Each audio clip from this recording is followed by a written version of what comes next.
Buenas noches. Me alegro de veros de nuevo. Hoy retomaremos la charla donde la dejamos el último día. Os animo a tomar notas. Estos asuntos están arrasando actualmente el mundo cristiano. Pocos entienden cuáles son las raíces de estos movimientos. En las sucesivas presentaciones quedaréis sorprendidos al ver cómo todo esto ha llegado hasta nuestros días.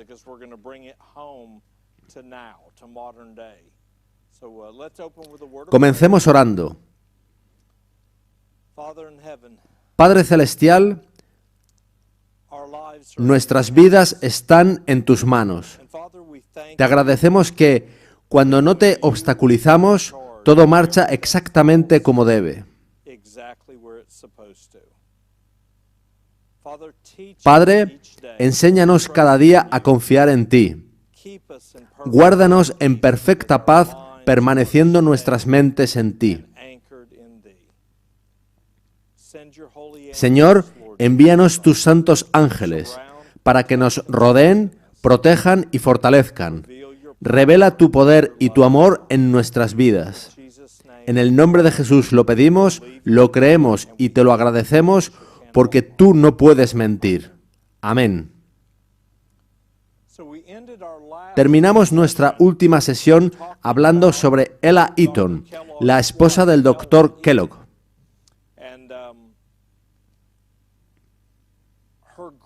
Recordad que su mayor influencia espiritual fue el presidente de la Universidad Alfred Center, Abraham H. Lewis.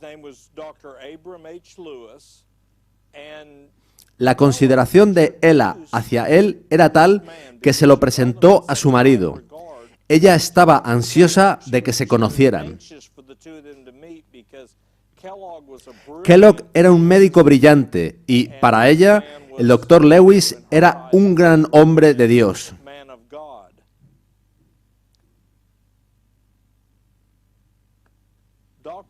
El Dr. Lewis, que vivió entre 1836 y 1908, era un gran orador. Era conocido como la voz de la Iglesia Bautista del Séptimo Día y autor del principal periódico de la denominación, el Sabbath Recorder. Y mientras preparaba esta presentación, comprobé que este periódico sigue publicándose actualmente. No me parece que suceda actualmente, pero en aquel entonces era conocido que el periódico estaba impregnado de panteísmo.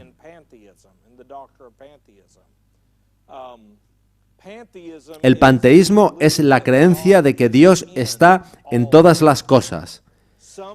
Algunos panteístas creen que está solo en seres vivos, tales como frutas, plantas, animales y humanos.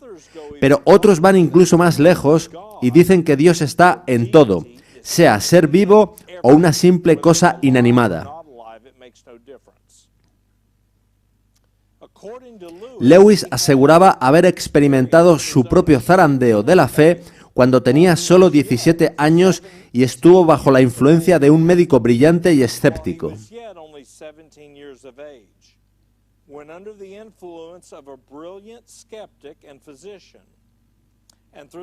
Y bajo el racionalismo de este peligroso periodo, Lewis contaba que estuvo a punto de perder toda la fe en la Biblia y en el cristianismo.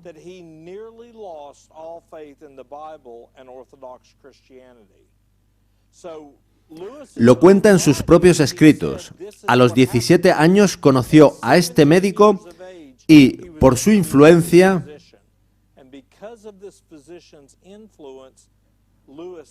Lewis llegó a escribir a la denominación bautista del Séptimo Día y les solicitó que le dieran de baja al no poder profesar creer en Dios.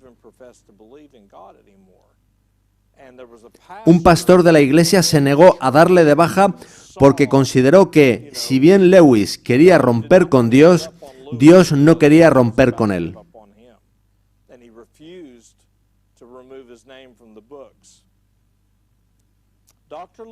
El Dr. Lewis y su esposa Melissa visitaron el sanatorio de Battle Creek tras escuchar de sus muchos casos de sanación.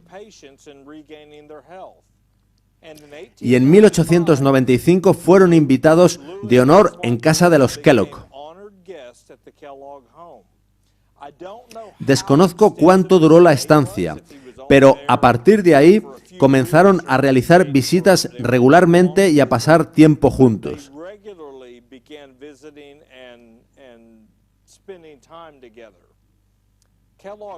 Kellogg tenía gran admiración por Lewis, de modo que durante los 2 años siguientes recibió y leyó todos los números del Sabbath Recorder, el periódico de Lewis. Y recordad que esa publicación estaba impregnada de panteísmo, si bien estaba redactado de una manera muy sutil. Y hay una razón por la que Ellen White dijo que tenemos que tener mucho cuidado cuando hablamos sobre panteísmo. Y yo lo he comprobado. Cuando estaba recopilando todas estas citas de panteístas, yo me daba cuenta de que tenía que ir a arrodillarme y orar. Yo me daba cuenta de que, al copiar esas citas, ellas ejercían una influencia sobre mi pensamiento. Así que yo tenía que abrir la palabra de Dios y reclamar la sangre de Cristo. Por ello, incluso en estas presentaciones, trato de ser muy cauteloso con las citas que traigo. Aunque el Dr. Kellogg había estado considerando el potencial de estas teorías panteísticas como nueva luz desde antes de la muerte de James White en 1881, no las manifestó públicamente hasta las charlas previas a la conferencia que tuvo lugar en el Instituto Ministerial de Lincoln, Nebraska, en 1897. Fue en esta conferencia, en sus charlas previas, cuando él, hablando con colegas suyos, comenzó a manifestar abiertamente estas creencias. Desafortunadamente, debido a la arrogancia y el orgullo que, de alguna manera, habían entrado en su vida, no se retractó cuando la hermana White y otros hombres de Dios le advirtieron que había tomado un sendero peligroso.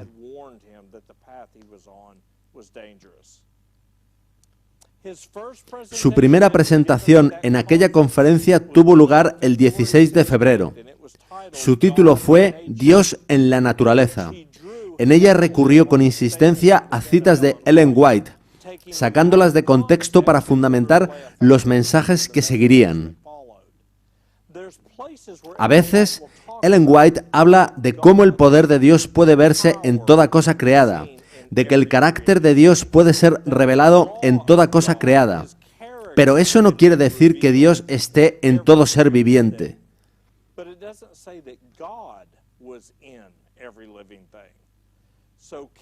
De modo que Kellogg, bajo la influencia del enemigo, comenzó a ver estas citas en una falsa luz y las utilizó abundantemente en esa primera presentación. Su segunda presentación se tituló Dios en el hombre, y fue ahí donde aparecieron los primeros indicios de un iceberg. Veamos esta cita de Kellogg. La gravitación actúa instantáneamente por todo el espacio. Por esta misteriosa fuerza de la gravitación, todo el universo permanece unido. Vemos en esto la evidencia de una presencia universal, una presencia inteligente, una presencia omnisapiente y una presencia todopoderosa. Él está hablando de la gravitación, por la cual te caes si saltas por la ventana. Él asegura que en esa ley de gravitación hay una presencia.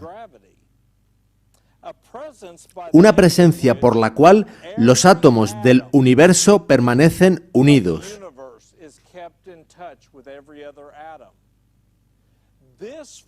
Esta fuerza que mantiene las cosas cohesionadas que está presente en todo lugar, que entusiasma a todo el universo,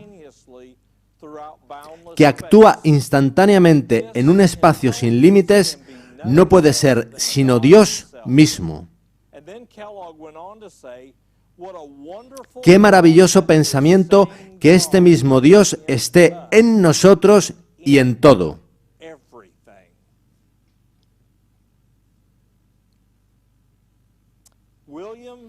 William Spicer fue un misionero adventista. Al yo saber que él no se implicó en nada de esto, compré hace poco uno de sus libros y leí de muy interesantes historias en sus misiones. Estuvo sirviendo como misionero en el sur de Asia y fue editor de una publicación nuestra llamada Los Centinelas Orientales. Debido a su labor de misionero en Asia, estaba al corriente de las enseñanzas hindúes del panteísmo. Yo comencé en las artes marciales en el arte chino del Kung Fu, con 14 años, y pensaba que todo ese mundo tenía un origen chino.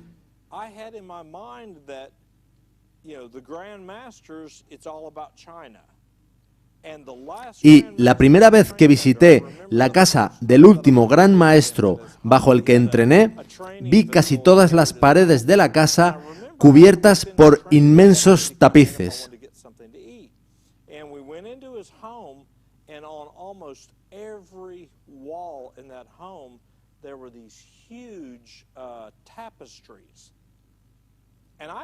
Yo esperaba que estarían llenos de motivos chinos, pues ese hombre era un gran maestro en Shaolin Kung Fu. Pero para mi sorpresa, los tapices estaban llenos de dioses hindúes. Volviendo aquel día a casa, yo me preguntaba cómo podía ser eso posible, cuando él era un gran maestro de un arte chino como el Shaolin Kung Fu.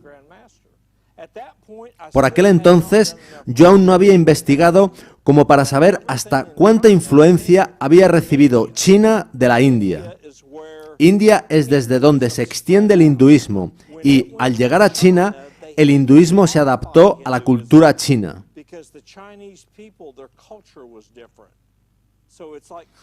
Es como el cristianismo con tantas denominaciones diferentes.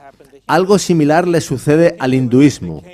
El hinduismo se convirtió en budismo en China y lo llamaron budismo Chan.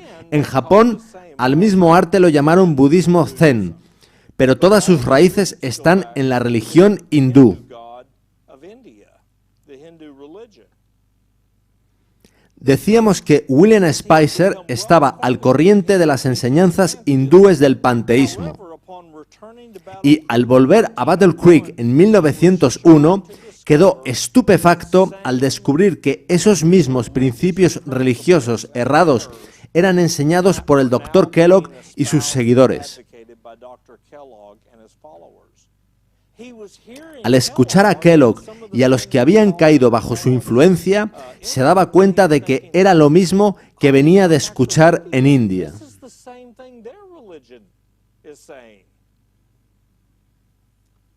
El pastor Spicer escribe lo siguiente sobre una conversación que mantuvo con el Dr. Kellogg tras su regreso a América. Cualquiera fuese mi comprensión del lenguaje, lo que yo estaba escuchando eran las ideas de la filosofía panteísta que me había encontrado en India. De hecho, Kellogg me dijo que el panteísmo puro, como lo concebían los antiguos maestros, era ciertamente correcto.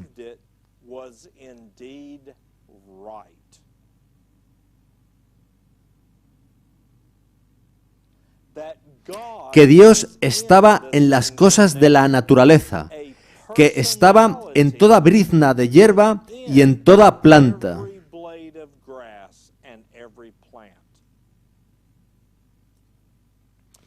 Es importante que comentemos aquí una cita de Ellen White, aunque no la tengo en pantalla. Ella nos dice que no debemos entrar en controversias en cuanto a la presencia y personalidad de Dios. Ella dice que sobre este tema el silencio es elocuencia.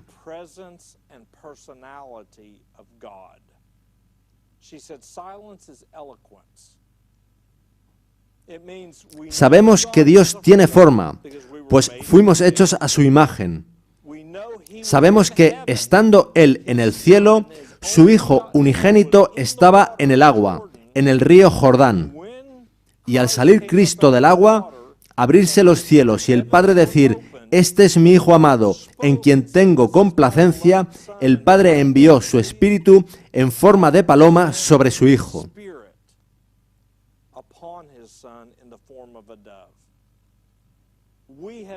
Nadie nos ha dicho nunca que tengamos que comprender eso. Ellen White dice que es un asunto de fe. Actualmente, en nuestra propia iglesia hay un conflicto tremendo sobre la personalidad y la presencia de Dios. No tenía intención de ni siquiera mencionar esto, pero quiero deciros algo. Todo adventista del séptimo día en todo el mundo va a tener un conflicto muy pronto. El mundo entero se va a volver contra nosotros. No hay necesidad de que nos dividamos por cosas de las que Dios dijo que no son esenciales para nuestra salvación. Tengo amigos que opinan una cosa y otros que opinan la contraria. Pero lo que es cierto es que hay adictos a las drogas o a la pornografía. Hay personas que recibieron violencia infantil, otras que recibieron abusos sexuales, otras que están a punto de divorciarse. ¿Por qué no ponemos el foco en liberar a los cautivos? ¿Por qué no ponemos el foco en las cosas realmente importantes?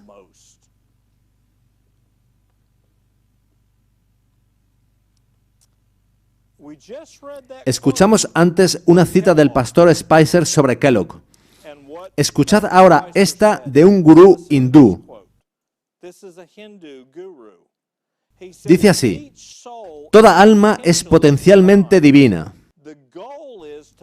El objetivo es manifestar esta divinidad controlando la naturaleza externa e interna.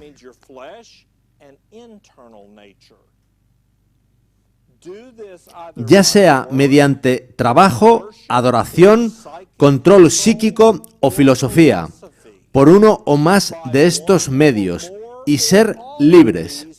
Esto es el todo de la religión. Esto es lo que dicen los hindúes. Permitidme ahora mostraros la misma enseñanza hindú en un contexto moderno. ¿Cuántos de los presentes conocéis la serie de películas Star Wars?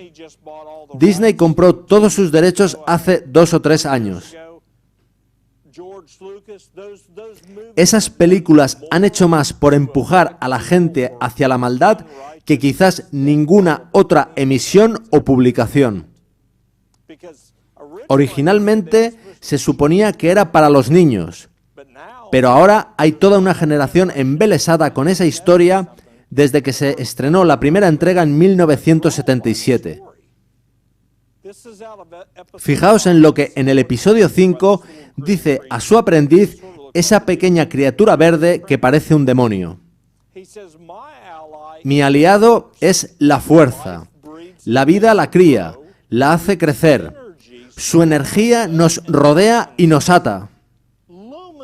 Somos seres luminosos, no materia vulgar. Luke, debes sentir la fuerza alrededor de ti, entre tú y yo, el árbol, la nave, la roca.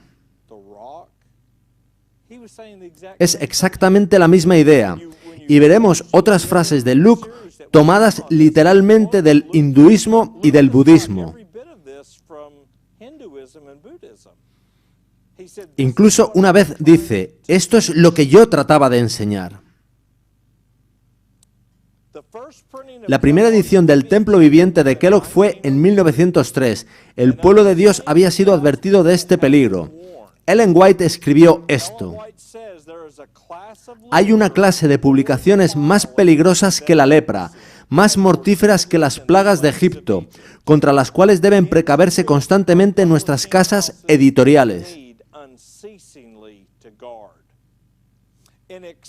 Al aceptar trabajos de afuera, deben cuidar de no recibir en nuestras instituciones materiales que presenten la mismísima ciencia de Satanás. No se permitan en nuestras casas publicadoras obras que expongan las perniciosas teorías del hipnotismo, espiritismo, romanismo y otros misterios de iniquidad. Y permitidme que os comente algo sobre el hipnotismo.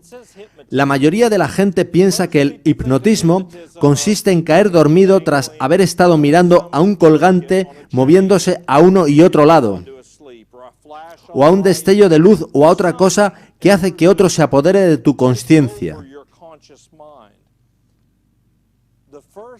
Pero Ellen White dice que el primer caso de hipnotismo tuvo lugar en el Edén. Y ella dice que Satanás buscó ejercer ese mismo poder sobre nuestro Salvador cuando estaba tentándole en el desierto. Cuando leí eso, mi primer ignorante pensamiento fue: ¿cómo pensaba el diablo que iba a ser capaz de hipnotizar a Cristo?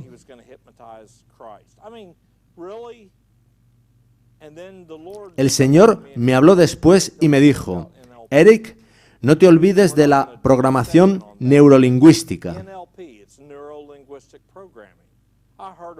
Hace 20 años ya había gente advirtiendo de que eso estaba entrando en nuestra iglesia y en otras. Prácticamente todo instituto o universidad secular en América ofrece cursos de NLP o programación neurolingüística. ¿Sabéis por qué? Porque enseñan a los empresarios norteamericanos a influenciar a sus trabajadores mediante NLP.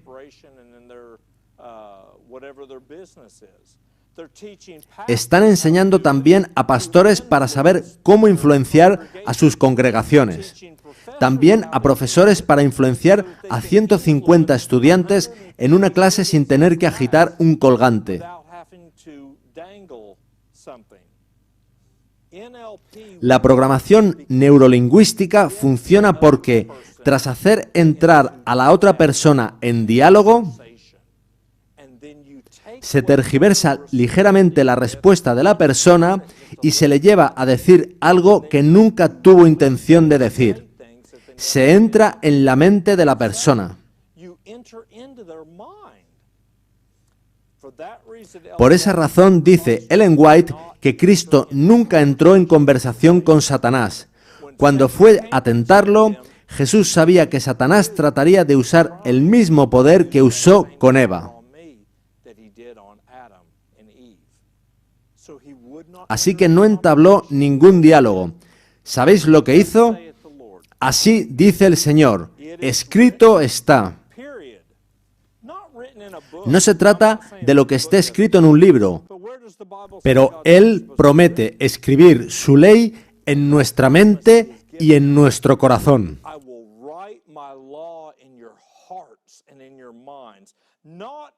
No con tinta, no en tablas de piedra, sino en tablas de carne del corazón. Segunda de Corintios 3:3.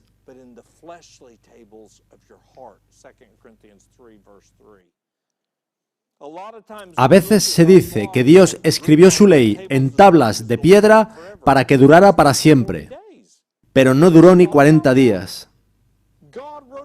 Dios la escribió con su propio dedo en tablas de piedra, pero en menos de 40 días ya la habían incumplido. Cuando bajó Moisés, ya estaban en apostasía y Moisés rompió las tablas. Dios tuvo que escribirla de nuevo. Zacarías 7:12 explica por qué Dios escribió en piedra: porque su corazón se había endurecido como diamante.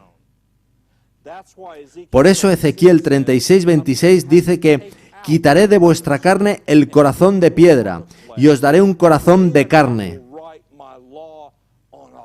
Entonces Dios escribirá su ley en un corazón entregado y que lo ama. Eso es lo que hace el cambio en nosotros. Hoy día se están introduciendo en las instituciones de educación y en las iglesias doctrinas espiritistas que minan la fe en Dios y en su palabra.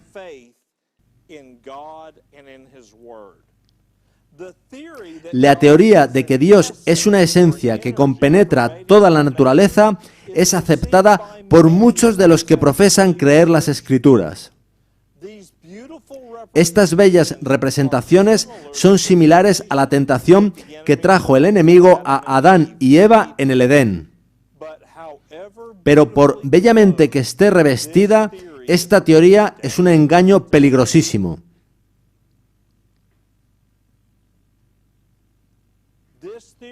Esta teoría tiende no solo a extraviar, sino a corromper a los hombres. Las tinieblas son su elemento y la sensualidad su ambiente. El resultado de su aceptación es separación de Dios. Y para la naturaleza humana caída, esto equivale a la ruina. Living Temple contiene el alfa de esas teorías. La omega seguiría después, y tiemblo por nuestro pueblo.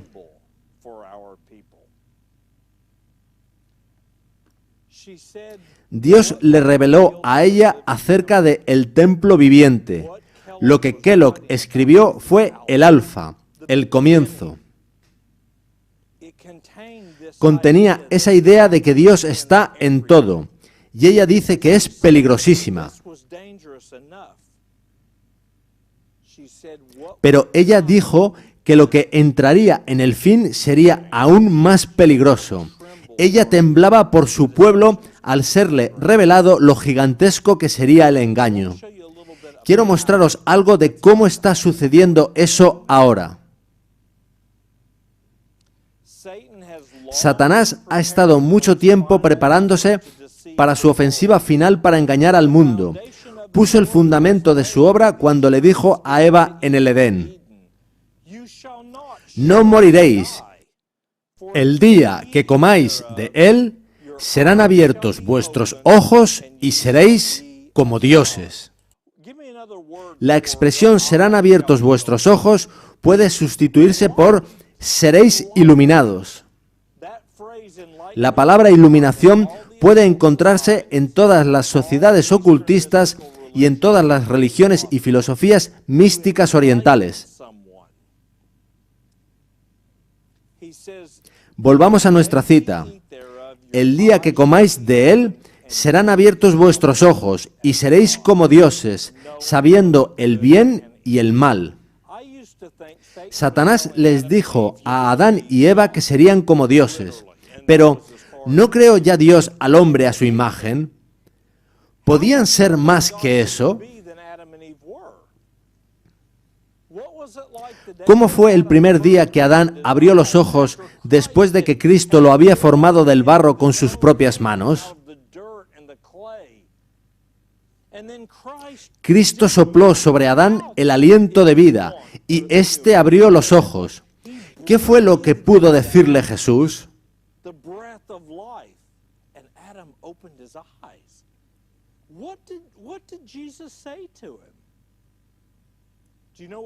El Evangelio de Lucas nos muestra todo el linaje materno de Jesús, desde Jesús hasta Adán, para finalmente decirnos que Adán era hijo de Dios.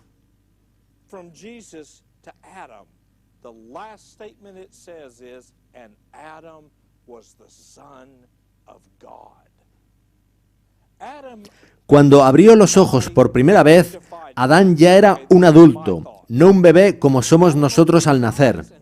¿Qué pensamientos podrían estar pasando por su mente?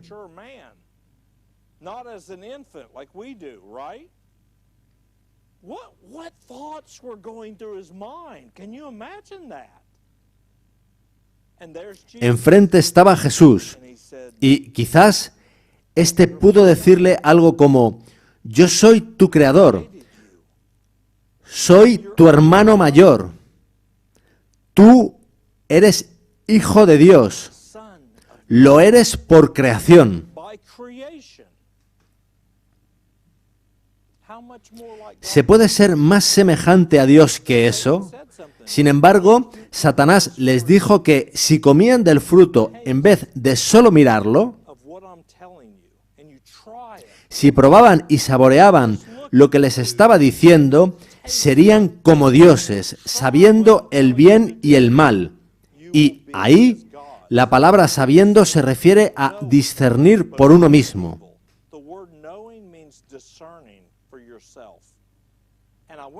En el capítulo 1 de Patriarcas y Profetas puede leerse cómo Lucifer pensaba no necesitar la divina influencia de Dios, no precisar conocer de él lo que está bien y lo que está mal.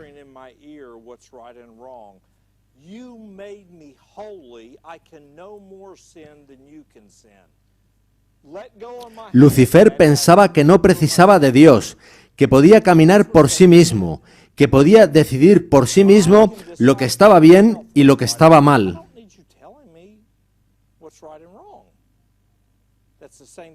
Es lo mismo que les insinuaba a los hijos de Israel, que no necesitaban la ley de Dios para distinguir el bien del mal, que podían decidir por sí mismos. Y al mundo le dice lo mismo. Poco a poco, Satanás ha preparado el camino para su obra maestra de engaño en el desarrollo del espiritismo. Será el mayor engaño jamás enfrentado por la humanidad.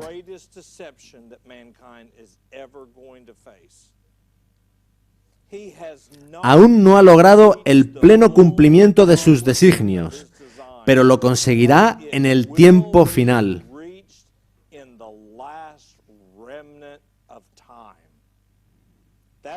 Ahí es a donde nos lleva todo lo que estamos viendo aquí.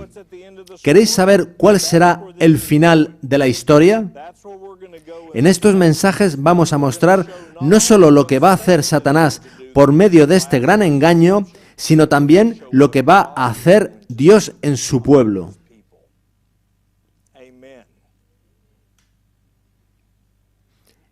El periodo del ministerio personal de Cristo entre los hombres fue el tiempo de mayor actividad para las fuerzas del reino de las tinieblas. Una nueva vida y el amor y poder del cielo estaban obrando en los corazones de los hombres.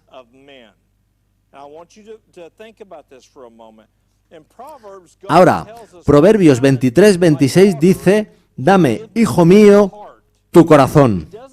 Dios no pide simplemente nuestra mente, nuestro intelecto. Él requiere de nuestro intelecto, pero además requiere de nuestro corazón, nuestros afectos, nuestra lealtad. Dios quiere nuestro corazón. Ese es su trono. La cita sigue diciendo: «Y el príncipe del mal se había levantado para contender por la supremacía de su reino». Satanás había reunido todas sus fuerzas y a cada paso se oponía a la obra de Cristo.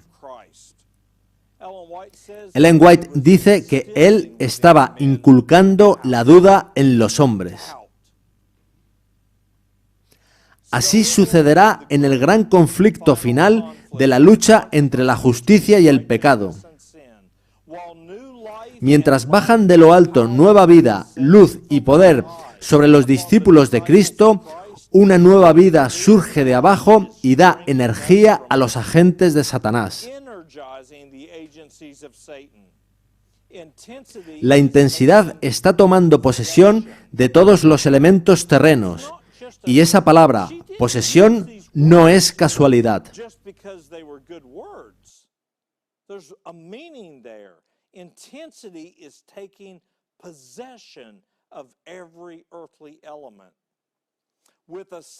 Con una sutileza adquirida durante siglos de conflicto, el príncipe del mal obra disfrazado. Viene como ángel de luz, y las multitudes escuchan a espíritus seductores y a doctrinas de demonios. Os mostraré ahora una cita con la que sé que la mayoría de vosotros estáis familiarizados. Cuando el protestantismo extienda la mano a través del abismo para asir la mano del poder romano, cuando se incline por encima del abismo para darse la mano con el espiritismo, cuando, bajo la influencia de esta triple unión, nuestro país haga provisión para la propagación de las mentiras y seducciones papales, entonces sabremos que ha llegado el tiempo en que se verá la asombrosa obra de Satanás y que el fin está cerca. Creciendo como adventista del séptimo día, pude ver a las iglesias protestantes de América dándose la mano con Roma.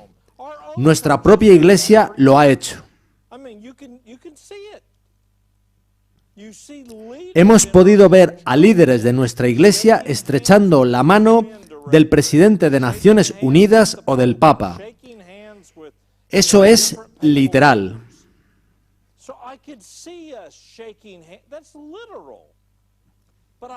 Pero con el espiritismo es diferente.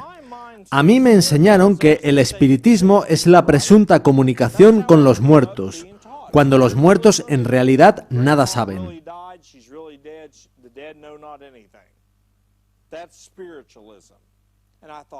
Yo me preguntaba cómo nos damos la mano con el espiritismo, pues incluso en iglesias en las que hay apostasía, aún no he visto a un adventista del séptimo día enseñando que el abuelo va directamente al cielo o al infierno.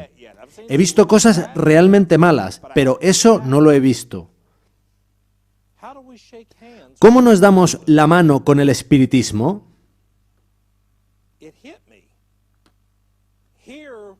Aquí vemos al protestantismo moderno, los evangélicos dándose la mano con Roma. Pero Roma también se da la mano con el espiritismo. El dragón de Apocalipsis representa a Satanás, pero también es símbolo del misticismo oriental.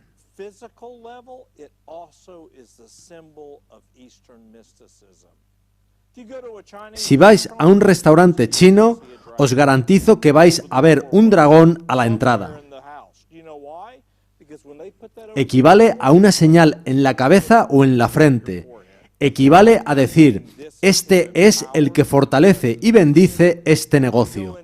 Si vais a una escuela de artes marciales, veréis un dragón, casi garantizado, ya sea en una pintura, en una camiseta o en un uniforme.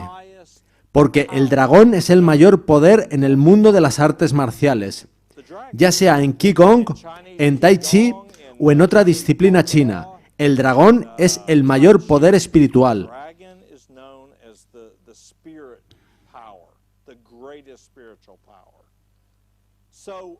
De modo que Roma está atrayendo a los protestantes para subir a bordo, con la excepción de ese pequeño remanente que guarda el sábado.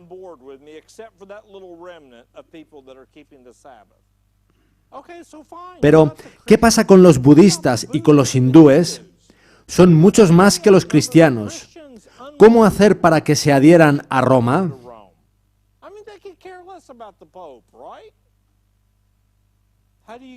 ¿Y qué pasa con los musulmanes? ¿Cómo llevarlos a Roma? Quizás sea solo algo más fácil que en el caso de budistas e hindúes. Ellos buscarán terreno común. Y el espiritismo, decir que Dios está en todo, es terreno común con budistas, hindúes, taoístas y sintoístas. Roma aunará a todo el mundo.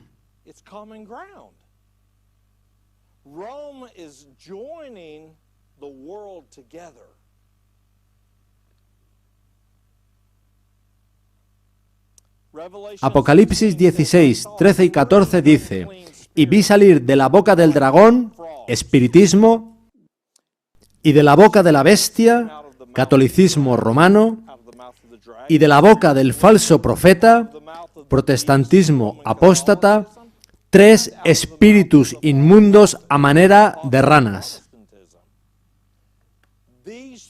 Estos 3 poderes están hablando bajo la inspiración de Satanás y de sus ángeles. Pues son espíritus de demonios que hacen señales y van a los reyes de la tierra en todo el mundo para reunirlos a la batalla de aquel gran día del Dios Todopoderoso.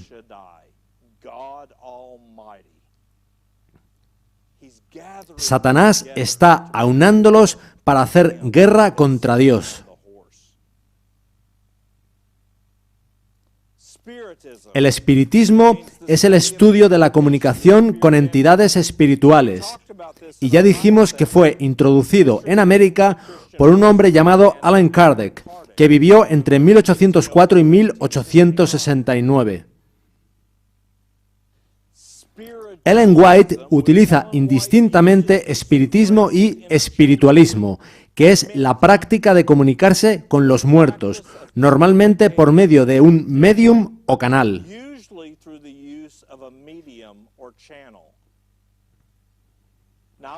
Ahora, quisiera añadir alguna cosa sobre esto, pues no podemos tomarlo a la ligera. Cuando mi esposa y yo nos casamos por primera vez, ardíamos por compartir el Evangelio, por hacer ver a las personas que Cristo venía. De modo que, tan pronto como conocíamos a alguien, le invitábamos a hacer estudios bíblicos o a vernos de nuevo. Una vez fijada la siguiente cita, mi esposa y yo elegíamos aquellos estudios bíblicos que la persona necesitaba por ser asuntos que desconocía.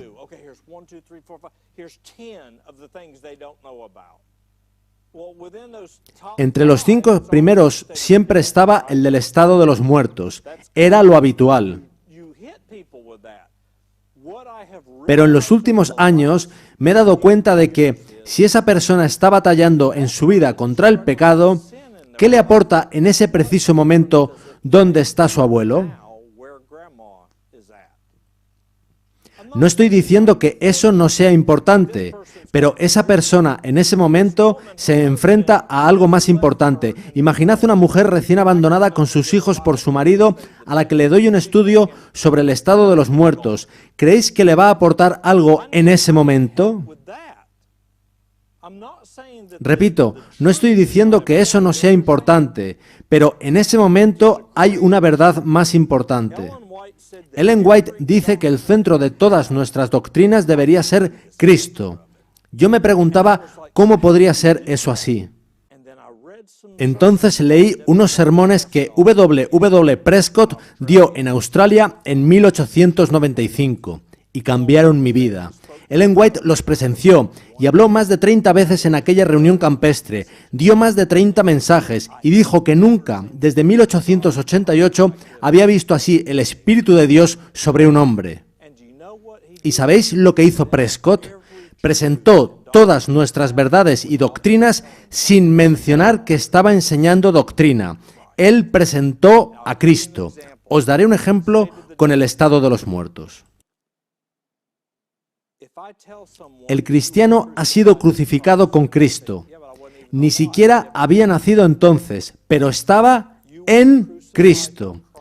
Fue sepultado en el bautismo juntamente con Cristo. También ha resucitado en Cristo a novedad de vida. Sin embargo, puede argumentar que tiene pecados de los que no se libera.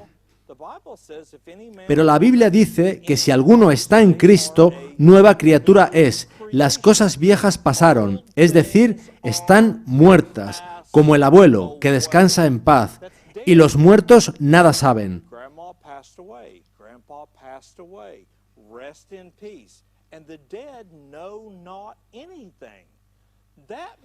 Quiere decir que si aún considero vivo al viejo hombre que dejó a su esposa y a sus hijos e hizo todas las cosas terribles que yo hice, eso es espiritismo, porque él murió con Cristo.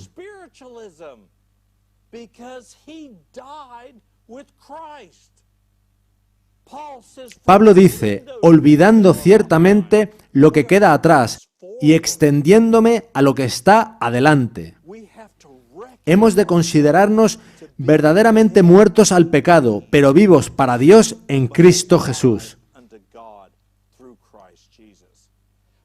Al compartir eso con alguien que está luchando contra el pecado, normalmente se sobresalta y dice, nunca lo había considerado así. Tú has muerto con Cristo, la Biblia lo dice. Puedes decir que no es eso lo que sientes, da igual lo que sientas, cree y camina en novedad de vida. Dios te ha llamado a hacerlo, por lo tanto, quiere decir que puedes hacerlo. Escrito está, no tienes que preocuparte por nada más.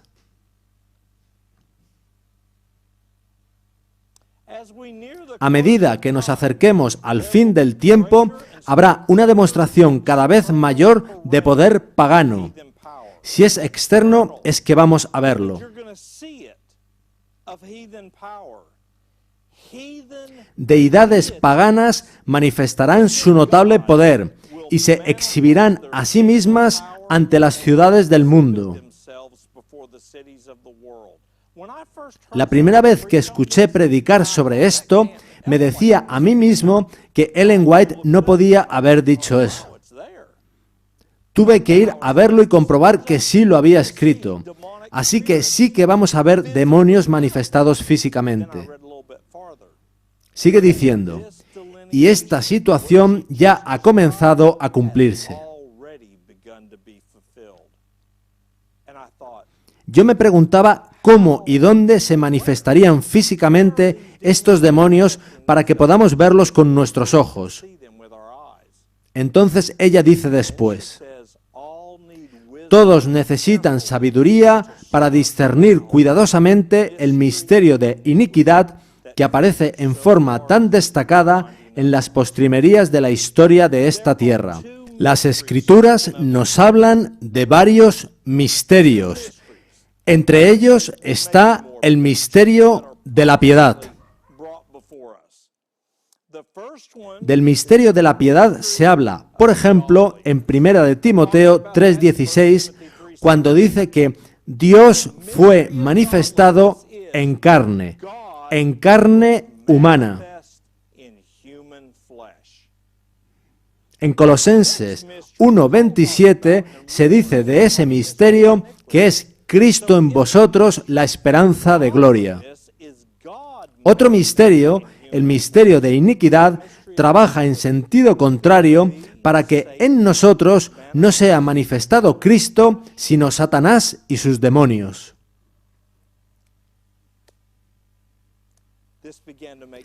Veamos lo que nos dice Pablo en 2 de Tesalonicenses 2:3. Nadie os engañe en ninguna manera, porque no vendrá sin que antes venga la apostasía y se manifieste el hombre de pecado, el hijo de perdición.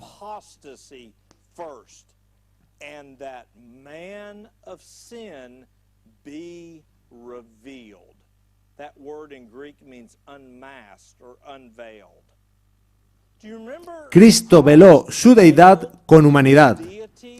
Cristo se vistió de humanidad. Pero la Biblia también nos dice que nos vistamos del Señor Jesucristo. De modo que, así como Cristo tomó carne humana, Él nos dice, vestíos del Señor Jesucristo, y no hagáis provisión para los deseos de la carne. Vestidos del Señor Jesucristo, los deseos de la carne no nos vencerán. En el monte Sinaí, Dios hizo promesas. Cada mandamiento es una promesa. Lo dice Ellen White en La Educación, página 126. Cuando leí eso, yo me preguntaba cómo podrían los mandamientos ser promesas. Dios me dijo, léelos en alto con tu nombre al lado. No lo leas de manera impersonal. Esto está escrito personalmente para ti. Haz de la Biblia una carta de Dios para ti. Yo estaba empeñado en que no lo comprendía, pero Dios insistió, léelo en alto, con tu nombre al lado. Os daré un ejemplo con el mandamiento en el que más gravemente caí, el séptimo. Sería así. Eric William Wilson, yo prometo que no cometerás adulterio. Quedé estupefacto. Eso lo cambia todo. Como yo lo interpretaba de joven, era así: no cometerás adulterio, en caso contrario, atente a las consecuencias. Así veía yo a Dios, y así quiere Satanás que lo vea la gente. Lo que Dios dice es: lo prometo, si te rindes a mí y dejas que mi Hijo habite en ti, te prometo que no cometerás adulterio, ni siquiera en tu corazón. Haya en vosotros la mente que hubo en Cristo Jesús. Él nunca consintió en pecar, ni siquiera en pensamiento. Todo empezó a cuadrar para mí. Yo podría decir: ¿y si fallo? Pero Dios me dice que no hay fallo posible, que lo crea. Ellen White escribió que la vida de Cristo nos demuestra que la humanidad, en combinación con la divinidad, no peca. Lo podéis leer en 1 de Juan 3:9. Buscadlo en los escritos de Ellen White. Es una poderosa promesa. Hemos de estar unidos a Cristo. Sigamos con nuestra cita de 2 de Tesalonicenses. Y se manifieste el hombre de pecado, el hijo de perdición, el cual se opone y se levanta contra todo lo que se llama Dios o es objeto de culto, tanto que se sienta en el templo de Dios como Dios, haciéndose pasar por Dios.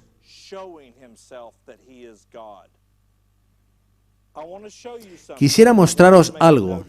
Por favor, al llegar a casa, leed las páginas 160 y 161 de El deseado de todas las gentes. Pablo nos dice en 1 de Corintios 3:16 lo siguiente: ¿no sabéis que sois templo de Dios y que el Espíritu de Dios mora en vosotros? Yo no descarto que podamos ver que sucede algo en el Medio Oriente. Podría suceder que Roma trasladase su sede principal a Jerusalén.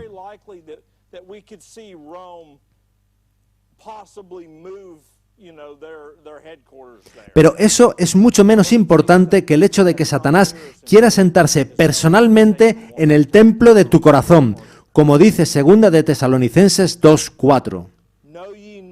¿No sabéis que sois templo de Dios y que el Espíritu de Dios mora en vosotros? Si alguno destruyere el templo de Dios, Dios le destruirá a él, porque el templo de Dios, el cual sois vosotros, santo es. Yo solía pensar que Dios iba a enfadarse mucho conmigo si yo hacía algo mal. Pensaba que me mataría. Pero Dios lo que quiere es habitar dentro de mí. Él es fuego consumidor. Él quiere quemar mis pecados, no a mí.